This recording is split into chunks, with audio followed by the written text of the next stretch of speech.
Greetings, I'm Barb. I'm Trielf. Welcome to podcast number 12 in our 13 Days of Christmas series produced by the Sointuligan. Today, we spent some time with Bolt Action Barb, and she shared a story about the perils of raising an otter.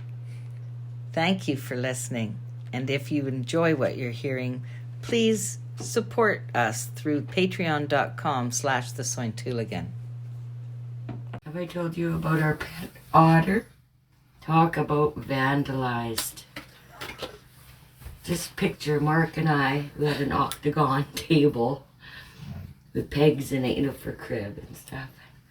Back to back in our robes with this screaming otter.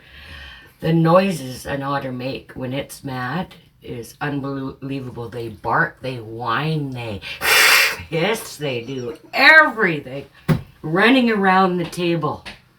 And our dog Buck is with the otter, and the otter's trying to bite Buck's balls. So that's when he was a young guy, a young otter. So when he became a boy, he was a boy, obviously. He got very territorial, ripped up all the corners of the house, and the insulation he's starting to go at on all, and shitting and scratching on every corner of the house. He could open the sliding glass door. With his He little could paws, open the fridge. He ate all of our smoked salmon that was curing on the counter one day. He could open mayonnaise in pickle jars. He couldn't fend for himself. He couldn't. He'd eat the stuff that the hand that fed him, but he wouldn't.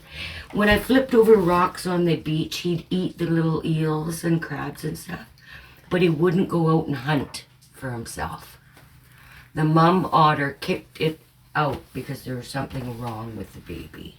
We picked it up from Alert Bay. We thought we had a perfect place, an island for this otter. No. It was just a pup. It was little. And we'd go over to the native fishery there, where they had a whole bunch of herring in a herring pen. And we'd dip net and we'd feed and dip net and feed. Now it's becoming quite costly for us to hop in our boat and go over and get food for this animal, right? So that was adding up. And we were stealing the fish too. What was the other thing? Is native herring. But it was a matter of 5 months, going on 6, that we had it. And when we found out he could open the sliding glass door and eat our food and stuff, we're gonna catch him and take him out to a neighboring island. We're gonna get a trap. We're gonna catch him, which we did. That was one thing too. Okay, so we took the otter away and to the Pierce Island group, I believe it was, and the otter disappeared for two weeks. And now it came back half the size it was, mad as hell, and it's running around trying to get in the house to get something to eat. It was really bad. We were terrified. The only gun we had was a pellet gun. It would just pop right off of his head. So it got bad. He was actually stalking us and our house. So at nighttime too, we kicked him out. Oh, we wouldn't let him in. We had a cat door that was nailed shut from the outside.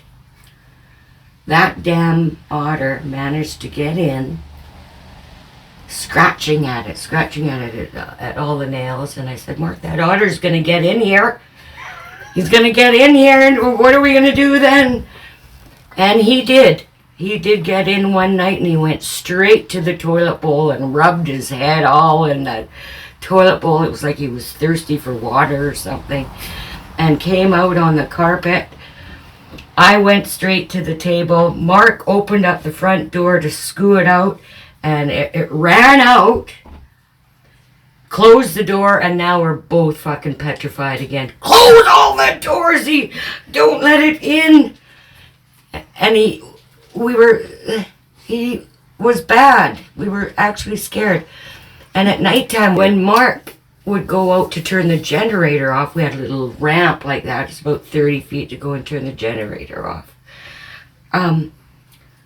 Now, the otter is starting to nip Mark's balls, coming up from underneath the porch, and he's wearing his robe and trying to nip his balls. My husband's balls. Then it got put down.